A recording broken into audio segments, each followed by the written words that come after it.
sino que es restaurar y transformar. Para esto, lógicamente, necesitamos entender que el principal problema del ser humano no es la ignorancia, sino el pecado. La ignorancia ya es un fruto, es una consecuencia del pecado. Solo que nosotros solo tenemos conciencia de las cosas que vemos. La pobreza, la violencia, las injusticias de la vida, la corrupción de los gobiernos, el orgullo y el abuso de los poderosos, en fin, son cosas que podemos ver. Percibimos esas actitudes malsanas, pero no percibimos, no nos damos cuenta que todo eso es consecuencia de algo más serio y más profundo. Y la verdadera educación no resuelve solo los problemas periféricos del exterior, sino que va al fondo del problema. Todo educador debe tener conciencia del verdadero problema del ser humano para poder educarlo. Vayamos, por ejemplo, al Edén para entender lo que estoy diciendo. Después del pecado, Dios llamó a Adán: ¿dónde estás? Esta pregunta nos lleva a la conclusión de que el pecado no es solamente un acto malo, sino básicamente rebeldía. Básicamente el deseo de estar lejos de Dios, de esconderse de Él. Nosotros entendemos por pecado solo los actos que van contra la voluntad de Dios. Pero nos olvidamos que el pecado básicamente es separación de Dios. El pecado no comenzó comiendo un fruto. El pecado comenzó cuando el ser humano empezó a desconfiar de Dios. Se apartó de Dios, se escondió de Dios. Ahora, el resultado de esa desconfianza en la palabra de Dios, de ese dudar del amor de Dios, pues ya fue comer el fruto que Dios les había dicho que no comieran. Entonces, a partir de ese momento, el ser humano siempre se ha apartado de Dios, cada vez más y más y más. Lo interesante es que cuando nosotros fuimos creados y nosotros vivíamos al lado de Dios, del Creador, reflejábamos el carácter del Padre. Dios es manso y humilde, es amoroso, es misericordioso. Nosotros también éramos así originalmente. Pero cuando el pecado hizo separación entre Dios y el hombre, cuando el hombre tomó su vida, tomó sus propias decisiones y se alejó de Dios, el carácter de Dios se deformó en el hombre, se distorsionó en el hombre. Hoy día nosotros somos una caricatura del carácter de Dios, un remedo grotesco del carácter de Dios. Somos orgullosos, somos egoístas, somos malos. Ahora, con la instrucción de valores y principios podemos tratar de hacer cosas buenas, pero básicamente somos malos. Entonces, la verdadera educación no solo enseña cosas, porque las cosas que tú enseñas quedan en la cabeza, pero las grandes decisiones de la vida se toman con el corazón, solo que el corazón humano está pervertido, el carácter está distorsionado, entonces necesitamos devolvernos a Dios. Por eso, el trabajo del educador cristiano es traer al hombre que está alejado de Dios, traerlo a Dios, y después enseñarle todo el conocimiento que nosotros podemos enseñarle. Pero eso solo le servirá, eso solo tendrá sentido cuando su corazón haya sido sanado, cuando se haya devuelto a Dios.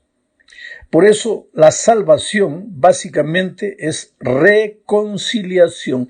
¿Cuándo dos personas se reconcilian? Cuando estaban separadas. Ahora, la reconciliación los coloca de nuevo juntos. Mira lo que dice Romanos 5, 10 y 11.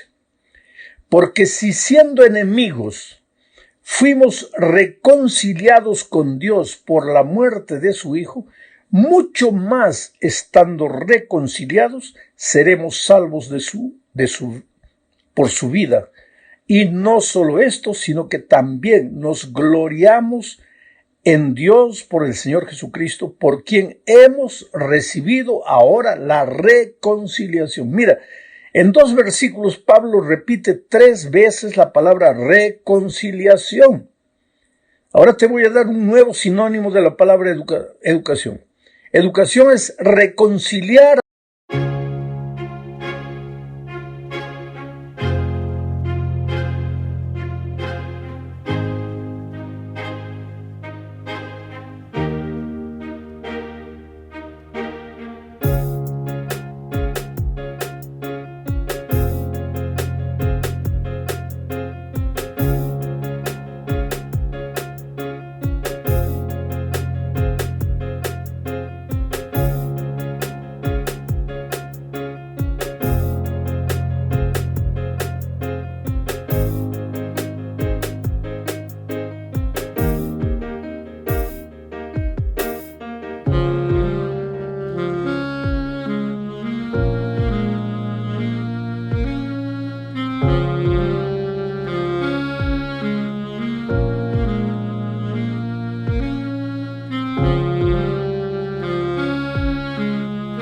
Al ser humano con Dios, traerlo de vuelta a Dios. ¿Para qué? Para que Dios lo cure, para que el carácter del hombre vuelva a ser semejante al carácter de Dios.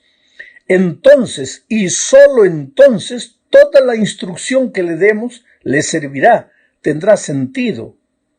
Pero si la instrucción entra en la cabeza, pero el corazón está deformado, pues nada va a cambiar. Por eso es que hay grandes hombres instruidos, doctores, que cometen crímenes horribles, que cometen actos contra la moral, pero abiertamente así, corrupción, asesinato, intriga, pero son instruidos, visten traje, corbata, pero el corazón está deformado. Han recibido instrucción en la escuela, en la universidad, pero no han recibido educación, no han sido reconciliados con Dios. Aquí está el desafío de los educadores cristianos. No solamente instruir en la teoría de las cosas, sino reconciliar al ser humano con Dios. En la segunda parte de este comentario veremos la experiencia de Jacob y a través de ella veremos que Dios siempre busca al ser humano para reconciliarlo consigo. Mientras el hombre hoy huye, se escapa, se esconde, Dios sale, lo busca y lo trae. ¿Por qué?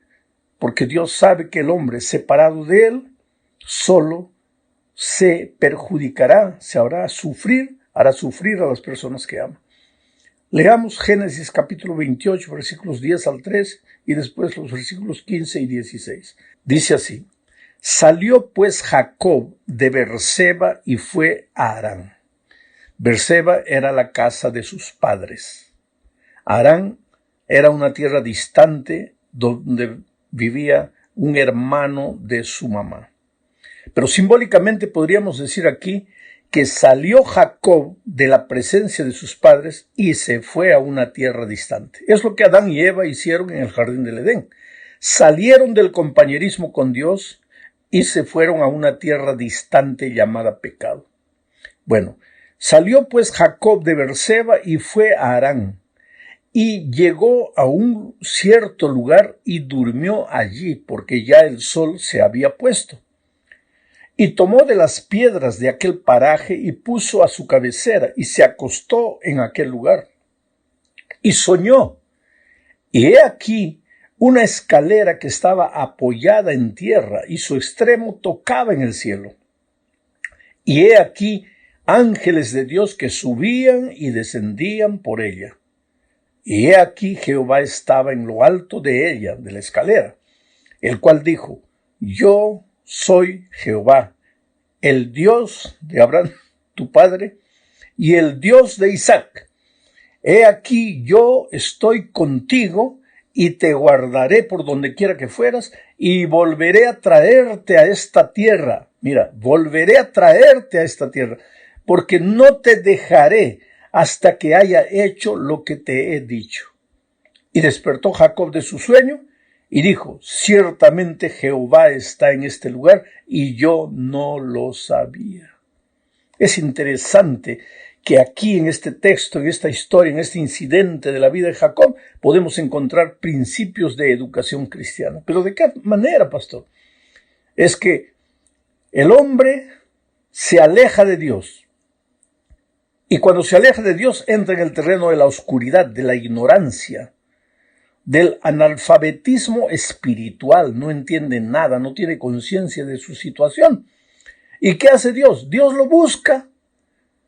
Jacob en este caso estaba huyendo y paró.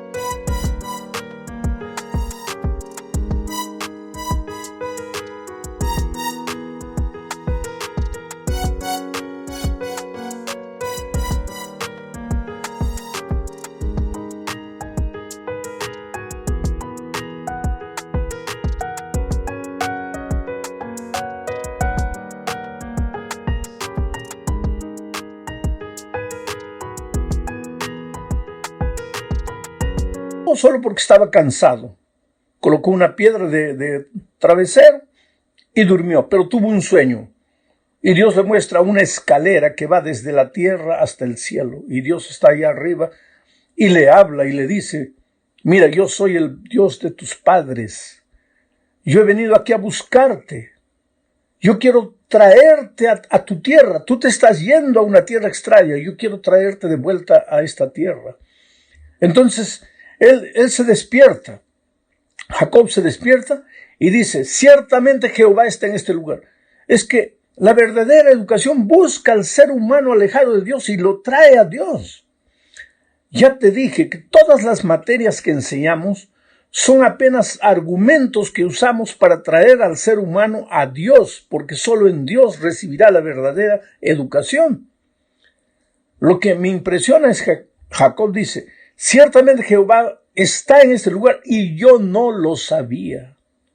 Oh, mi amigo educador que me escuchas, la verdadera educación concientiza al ser humano de su verdadera situación con relación a Dios, porque Jacob no sabía que Dios estaba ahí y hay mucha gente hoy que no sabe que está alejada de Dios.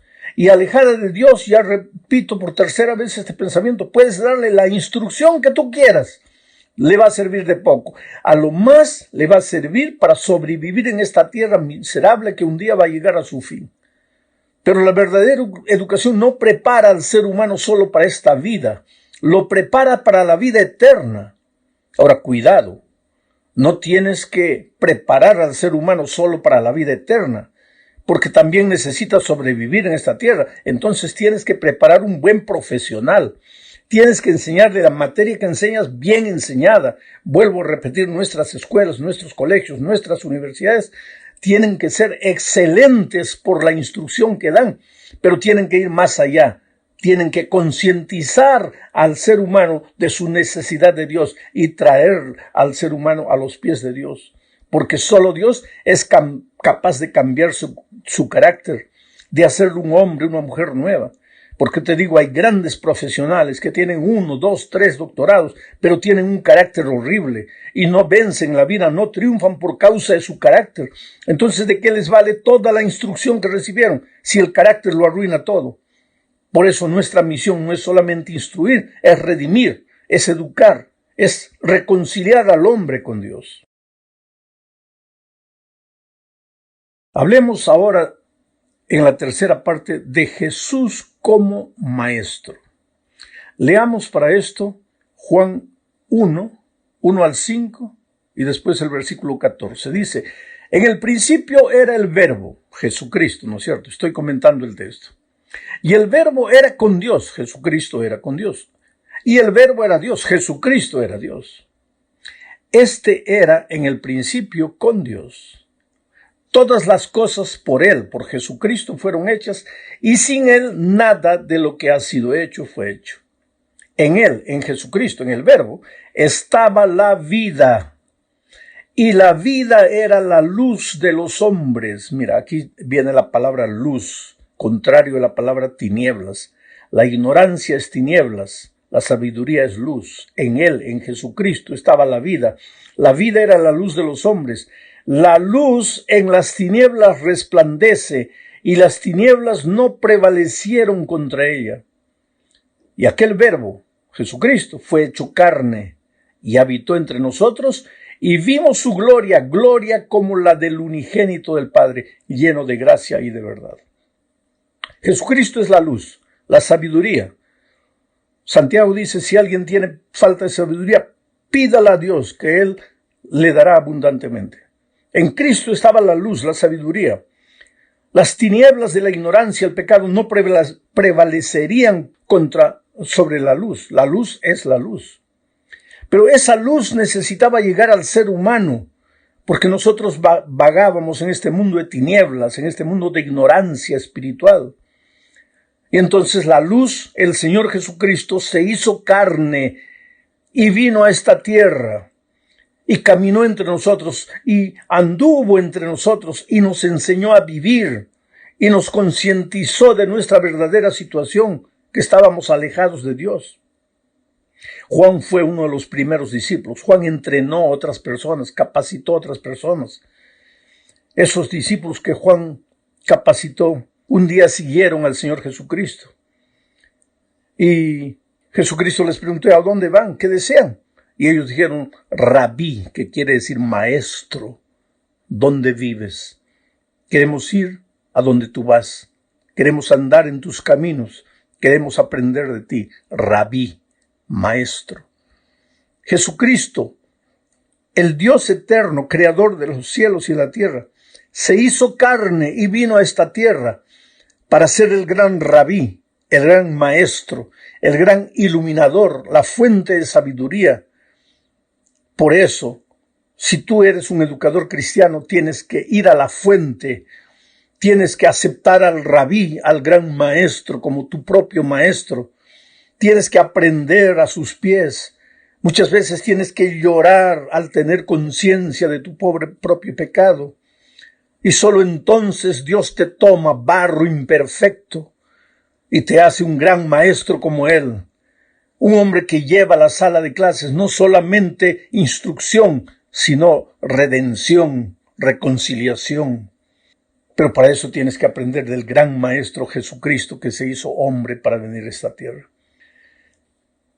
En la cuarta parte de este estudio veremos la respuesta de una mujer a la misión educadora de Cristo. Leamos Mateo 15, 26 al 28. Respondiendo él, Jesucristo, dijo, no está bien tomar el pan de los hijos y echarlo a los perrillos. Y ella dijo, sí, Señor, pero aún los perrillos comen de las migajas que caen de la mesa de sus amos. Entonces respondiendo Jesús dijo, oh mujer, grande es tu fe, hágase contigo como quieres. Y su hija fue sanada desde aquella hora. Ahora, mis amigos, este incidente sucedió en la región de Tiro y Fenicia.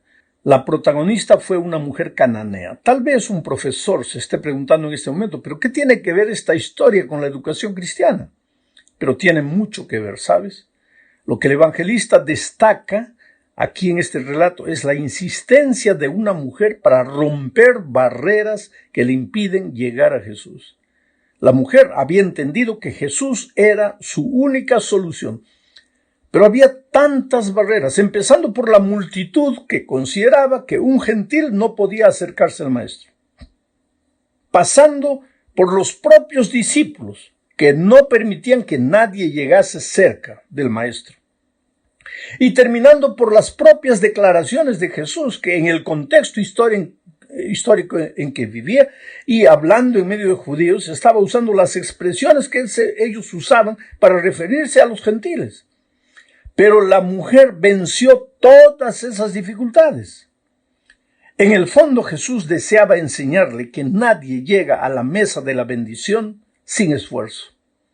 Oh, querido, la salvación es gratuita, pero el camino está lleno de dificultades y hay que vencerlas.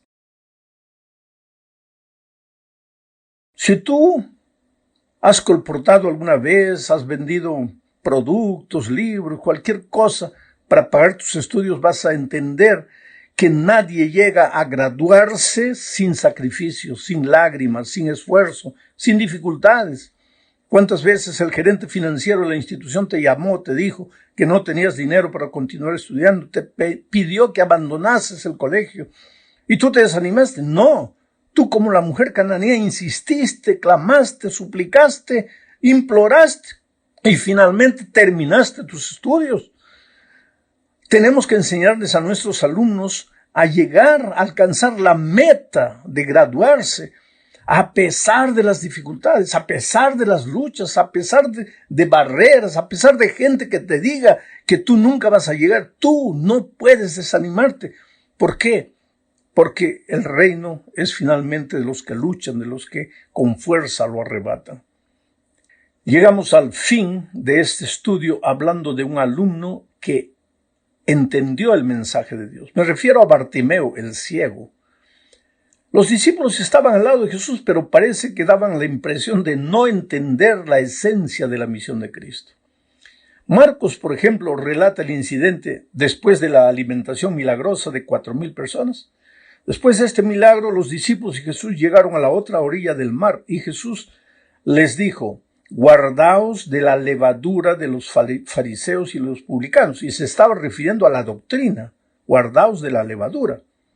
Pero ellos, los discípulos, se miraron unos a los otros y dijeron: seguramente que nos está diciendo esto porque no hemos traído pan. Mira, así era la historia de los discípulos. Jesús les hablaba de cosas espirituales, ellos entendían de cosas materiales. Ellos solo tenían ojos para las cosas que se ven. Cuando Jesús siempre quiso llevarlos del reino de esta tierra al reino celestial, ellos entendían solo las cosas del reino de esta tierra. Acababan de ver la alimentación milagrosa de 4,000 personas. Entonces ellos pensaron: si este Jesús, que fue capaz de multiplicar panes, es capaz, es nuestro rey, nuestro líder, pues ¿qué ejército nos va a vencer? Estamos al lado de un superhombre. Entonces ellos depositaban su confianza en Jesús para las cosas de esta tierra, pero se olvidaron que Jesús no había venido solo a